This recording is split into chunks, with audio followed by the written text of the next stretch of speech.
All right, guys, we're back again with another great episode of PFREI, a passion for real estate investments. I'm your host, Fuquan Bilal.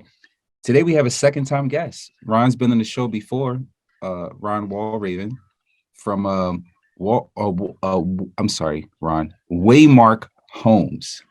Waymark Correct. Homes. Did I get that right? You did. That's All right, correct. good. All right, I thought I screwed it up. Yeah, he's been on the show before, and I wanted to have him back again because we're in a different climate now. We were just talking before the show, and I was in Florida at the time, and I guess he was home, and I was saying, I wish I was in Florida now, and it's freezing out here in Jersey.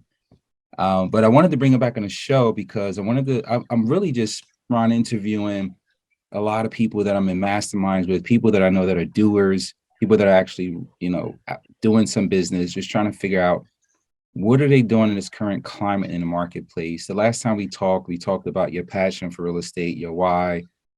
This time we're going to do a little bit different. You can just give the audiences, if this is their first time hearing you, a little brief background about yourself. And then the first question I would have right off to that is, what are some of the things you're doing in this market to kind of get traction? That's the first question after you give your background. All right.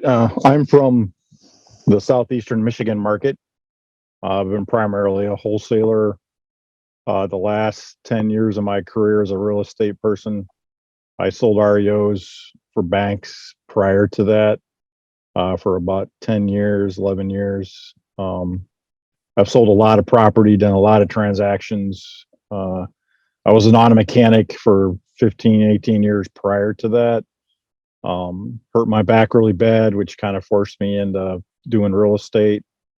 And I love every second of it. I love the transition, and the kind of like what we're going to talk about is I love the like nuances of what we got to do, and it's never the same, right? It's always changing, and being in front of that as much as possible is always a good thing. So Yeah. Thanks for sorry, I don't know if my mic went out. Can you hear me? I can hear you. Oh, perfect. Yeah, thanks for sharing that. Let's just talk about now the climate that we're in. I'm hearing all over the place that is affecting people in a lot of different ways that they didn't expect it. Your strategy, speak to the audience about what your strategy is specifically with real estate, and then, if it's a turbulent time for you, and what are you doing to gain traction in this marketplace? Well, I think that I'm trying to even transition myself out of being a wholesaler into doing some bigger type deals. One of which is maybe some assisted living, just to kind of get away from the volatility of the single family market. I've been wholesaling, like I said, for about 10 years. I'm getting kind of restless in doing that because it's very simple to my brain to wholesale at this point. But I think that the recent 3 months has caused the retail market to really cool. It hasn't cooled as much in Michigan as it might have on the West Coast or the East Coast, but it certainly is a little more difficult to sell a pretty house, which makes it a little more difficult to find wholesale deals to build to give to those rehabbers. That is certainly my buyers. And I've changed my buy box, reduced it by 10 to 15%. On the surface, you think, well, that's a simple thing to do, but it seems like the comps for the last 30 days aren't comps anymore. It's not even like you can look at those and say with any kind of confidence that that's a comp that I can live with. So I've been very cautious about digging deeper into the comparables to help make sure I can understand the trends. And of course, with that being said, it's very difficult sometimes to kind of understand the different micro markets that we have, because there aren't a lot of comps in the last 30 days on top of that, because there's not a lot of sales. It's not as many as we could have easily put together, 60, 90 days ago.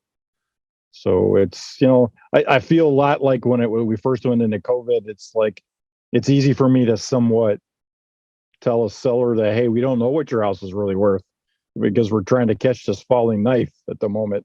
And hopefully, I can show you, Mr. Seller, what that market really is doing, so that if you really want to sell your house, you need to do it as quickly as possible before it hits the bottom. So that's kind of where I'm at the moment.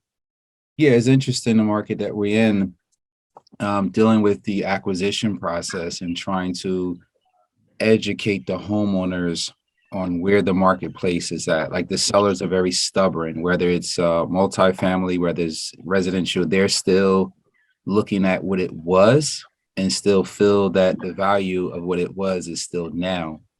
So the education and the realtors, if you guys are listening to this, you guys play a big part. And when you're creating those CMAs and those marketing analysis, educating those homeowners, those sellers, that this is where the market is at. And if you want to sell quickly, you're going to have to sell at a discount, which means you'll make less than you was anticipating. But if your goal is to sell, you sell and you move on. And the benefit of this market, if they're like downsizing and going to something else, that they will be able to transition to something that's, less than what value of something they were going to transition into before. So it's kind of, if you look at a few months ago where the challenge was, well, if I sell my house, there's no way to go, because if I buy, I'm going to be buying above market, 30% above market. So now over the Right. next 6 months, as interest rates continue to increase and more inventory come to the market and values go down, the seller is able to transition into something. And like I always say, marry the property, date the rate, and you can always refinance later. But if they want to downsize it, downgrade, and the square footage of house, they have the opportunity to do that. Of course, it'd be a higher interest rate now because that's where the market is at. And who knows, at the top of 2025, maybe things would change and interest rates would come down low. And they just, after 2 years of hanging on to this high interest rate, they can refinance, and, values will start going back up. And maybe 2 years from there, they can do another refinance and pull money out. So it's more like a long-term play. It's pretty interesting. I think that a lot of guys that I knew that were heavy into, let's say, short sales 10 years ago or 8 years ago, some guys are still doing it. But when short sales was prevalent, before everybody just switched over to wholesaling, it was the same challenge. I remember houses were still selling. Like if you look at back in 09, 2010, we were in a really tough time in the marketplace, right? It was really hard. Even if values dropped 50% in some areas, but houses still, after a while, banks came back online. There was a few banks that, had like fully underwriting deals, full documentation, but loans, after 5 or 6 months of it coming to a halt between the banks before the banks were able to figure out what direction they were going to go, coming back 2009, 2010, you started seeing more transactions. So we're nowhere near where we were before. There's still banks willing to lend and give money, but it's just high interest rates. So just learning how to pivot and navigate, like you mentioned, transitioning into bigger deals. Let's talk about that a little bit. What type of deals are those? Are they multifamilies? Are they storage, commercial? What are you transitioning into? Well, as I was looking at what the locals in my neighborhoods are trying to chase, they're all chasing the multifamily, meaning, you know, large unit apartment buildings or just condos or things like that. I looked at it and I thought, well, nobody's really chasing assisted living kind of properties in Michigan. So I did start doing a little bit of research on what does that licensing look like, because I know in my mind that assisted living is a different animal of regulation, which is why investors don't do it, because it's not low hanging fruit, right? Where a multi-family property, like an apartment building, is just a bunch of little houses all stacked together, right? Whereas the assisted living has a whole nother layer of regulation. So as I maneuvered through researching, I found that Michigan, as long as you have 6 beds or less, it can be just like a foster care house, and it can be inside of a neighborhood with not a whole lot of zoning issues. Like the cities can't not let you put in a group home or a foster style home in a neighborhood. So if you get above that, like 7 to 21 becomes more of a, they're more regulated. You got to have some full-time staff that's there all the time. Whereas the smaller buildings, the 6 units and below, you can just have the family, who generally is private pay, can bring their own nurses or help to the table, right? So you're essentially, just providing the real estate and the room for that family. And then, of course, then you start getting up to the 60 to the 100 units. Now you're talking about memory care, medical, brain surgery, all insurances, all things like that, which I'm not opposed to doing at some point. I just don't need to learn that yet. I need to learn how to collect rent from an operator, because essentially what it becomes is like a sublease of the entire house to an assisted living operator who does the marketing for the tenants, in a sense, who collects the rent and just simply pays me a piece of what they collect as the real estate owner. So I don't want to be the operator any way, shape, or form. I just want to supply the product for that operator to, just to gain. It's kind of like an Airbnb on steroids, really, when you think about it, right? Yeah. Because it's just a lot of cash that's coming no matter what, because the family needs someplace to put their loved one, and they want it safe and clean and secure and all of those things that they are. And I found that obviously different states have different tiers of that. I found that Texas, that it's 4 units and less, you got to be certified as the operator, certified as the landowner.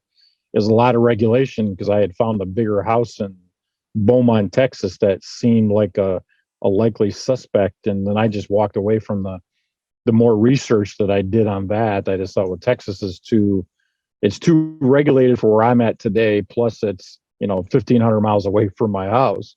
Why would I want to do that? So, so with that being said, fortunately, I didn't really realize it, but my brother, his name's Jeff, he had owned a REIT that actually buys and leases back exactly what I'm thinking of doing to more of the bigger operators. So he recently has got some downtime in what he had been doing. And so he reached out to me and said, "Hey, Ron, is there something that we can do together?" So it's kind of interesting how the Lord puts that stuff together, right? Like I'm I'm restless. I want to get away from the wholesaling as my day-to-day operation. And I say, well, assisted living looks like the other direction of everybody else. Not a lot of competition. And then my brother reaches out and says, "Hey, is there something we can do together? I can help you out." And I thought, yes. So I've been searching, looking for that, and I found a couple of bigger houses, because that's kind of like the model, is I have a 5 or 6 bedroom ranch on a slab that's spread out with a little bit of property, so you can have a driveway and a parking lot, that kind of stuff. I found a couple of those, and it's kind of just tipping my toe in there. And I'm having a team meeting next week to kind of put together, for after the first of the year, to put together some game plan and goals for upcoming 23 to get there. Yeah. And then also to maybe buy a couple large portfolios of single families, just because when you come, a management tends to be a little simpler in that regards, and just slough off that cash flow and the ability to leverage those assets to move, to kind of move that money around, to be able to do some of this bigger stuff without having to go to the main lenders at this point, to stabilize the assets, and then go after the HUD money, to kind of just draw it all out and stabilize it in long-term debt, that kind of thing. So Yeah. I'm I had excited. a buddy. I'm sorry, go ahead. Go ahead. I'm just excited about the prospect of it. My mind's just like, yes, let's go. I had a buddy of mine who does assisted living, and he was in a oh my God. Yeah, his strategy was ranch houses, where he just looked for nothing but ranch houses that he can convert, where it was this one level, and he can do an addition or add on to it and convert that into assisted living. And it had land space where they could have in a garden, or outdoor picnic area, stuff like that. And and he's very successful in doing that. But he's like really involved in the business too. Not the, I like the strategy that you're talking about because it's, you know, if you have another pandemic or something that affects those senior citizens home or assisted living facilities, you're the landlord. So, you know, it's, you're not involved in any operations that's getting affected. They still have to pay rent. So you could pay the taxes and everything else. So unless you're doing like, you know, a lease where they're paying for everything. But I like that approach because you're not involved in the operations. And I think he had some challenges. A few people I know that were involved in assisted living, they double dipped. They did the real estate and the operations. And when the operations didn't go well and they owned the real estate, they go, oh, well, I won't pay myself rent because, you know, we're not making enough money. They Right. were not separating it. And I think the strategy you're looking at by keeping it separate makes plenty of sense to me because someone else is running the operations and you just own the asset that's appreciating over time. And essentially, if you're paying down the debt at the same time, once those monthly payments start coming in. So, and you can charge by room, you can charge by, you know, the whole property, whatever you want. I Right. think the last time I checked, they were paying like $4,000 a month or something like that for a bed. You know, that was a while ago. I don't know what it is now. And I was like, holy cow, that's a lot of money. So if you're saying 6-bedroom house, you know, that's Right. 24 grand a month, you know, but they were charging that and that included the bed and some other things and everything else. But yeah, It's furnished and all those things, the yeah, food service and all of it. Yeah, absolutely. yeah. Hmm.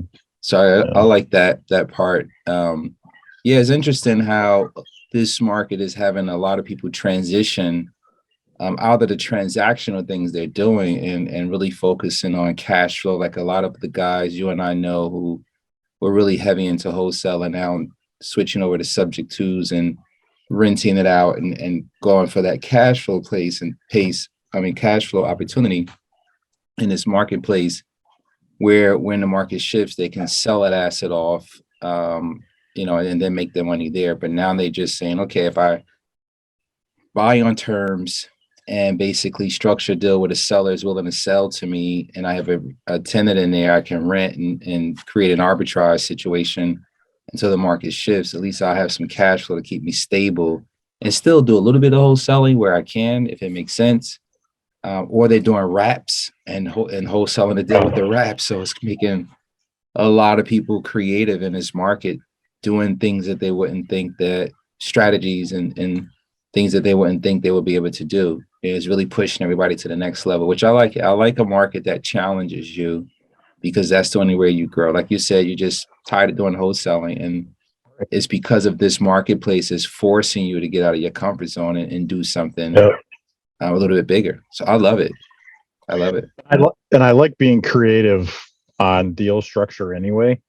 So right now I find like what is the low hanging fruit for me, and it is the creative side. Meaning there's lots of sellers that have pain, but they have mortgages, and those things are 2, 3, 4% loans.